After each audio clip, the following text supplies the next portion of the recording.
Hi friends, welcome to Indhu's kitchen. இன்றைக்கி நம்மளோட கிச்சனில் ஒரு டிஃப்ரெண்ட்டான ஒரு டேஸ்டான வெண்டைக்காய் ஃப்ரை எப்படி செய்கிறதுன்னு பார்க்கலாம். இதை செய்கிறதுக்கு நான் இன்றைக்கி 300 கிராம் அளவு வெண்டைக்காய் எடுத்திருக்கேன். தண்ணியில் நல்லா கழுவினதுக்கப்புறமா ஒரு துணி வச்சு துடைச்சிட்டு இந்த மாதிரி சின்ன சின்னதாக கட் பண்ணி எடுத்து வச்சுருக்கேன். இப்போ இது இருக்கட்டும். ஒரு மிக்ஸி ஜாரில் 1/4 கப் அளவு வேர்க்கடலை சேர்த்துக்கலாம். நான் எடுத்துருக்கிறது வறுத்த வேர்க்கடலை. சப்போஸ் நீங்கள் வறுக்காத வேர்க்கடலை யூஸ் பண்ணுறீங்கன்னா நல்லா வறுத்துட்டு அதுக்கப்புறமா சேர்த்துக்கோங்க. இப்போ இது கூட 3 பல்லு பூண்டு சேர்த்துக்கலாம். கூடவே ஒரு 1/4 டீஸ்பூன் அளவு மஞ்சள் தூள், காரத்துக்கு 1 டீஸ்பூன் அளவு தனி மிளகாய் தூள் சேர்த்துக்கிறேன். உங்களோட காரத்துக்கு ஏற்ற மாதிரி மிளகாய் தூளோட அளவை எடுத்துக்கோங்க.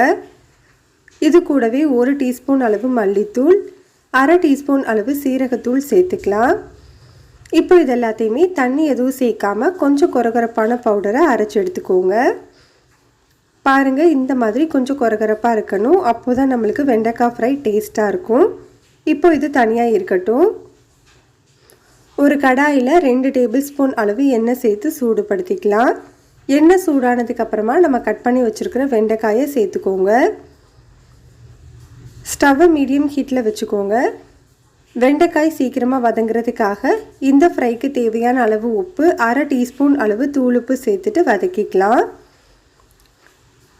இப்போ இதை ஒரு 3லேருந்து 4 நிமிஷத்துக்கு நல்லா வதக்கி விட்டுக்கோங்க. வெண்டைக்காயில் இருக்கிற அந்த வளவளப்பு தன்மை சுத்தமாக போகிறதுக்காக இது கூட 1 டேபிள் ஸ்பூன் அளவு கெட்டியான புளிக்காத தயிர் சேர்த்துக்கோங்க. தயிர் சேர்த்துட்டு நம்ம வெண்டைக்காயை வதக்கணும் அப்படின்னா அதோட வளவளப்பு தன்மை கொஞ்சம் கூட இருக்காது. சாப்பிட்றதுக்கு நல்ல டேஸ்ட்டாக இருக்கும். இப்போ கிட்டத்தட்ட ஒரு 5லேருந்து 7 நிமிஷம் பக்கம் நான் நல்லா வதக்கி எடுத்துட்டேன். பாருங்கள், வெண்டைக்காய் நல்லா வதங்கி வந்துடுச்சு. இந்த அளவுக்கு வதங்கினா தான் நம்மளுக்கு சாப்பிடும்போது ரொம்பவே டேஸ்ட்டாக இருக்கும். இப்போ இந்த டைமில் நம்ம ரெடி பண்ணி வச்சுருக்கிற பவுடரை உள்ளே சேர்த்துக்கலாம்.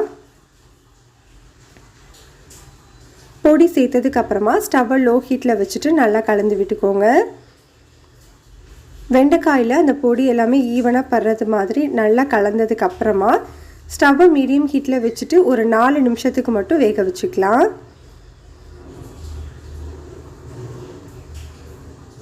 இப்போது கிட்டத்தட்ட ஒரு 4 நிமிஷம் பக்கம் ஆயிடுச்சு. பாருங்கள், நம்மளுக்கு சூப்பரான டேஸ்டான வெண்டைக்காய் ஃப்ரை ரெடி ஆகிடுச்சு. கண்டிப்பாக இதை நீங்கள் ட்ரை பண்ணி பாருங்கள். சாப்பிட்றதுக்கு ரொம்ப ரொம்ப டேஸ்ட்டாக இருக்கும். ரெசிபி பிடிச்சிருந்ததுன்னா லைக் பண்ணுங்கள், ஷேர் பண்ணுங்கள், கமெண்ட் பண்ணுங்கள், சப்ஸ்கிரைப்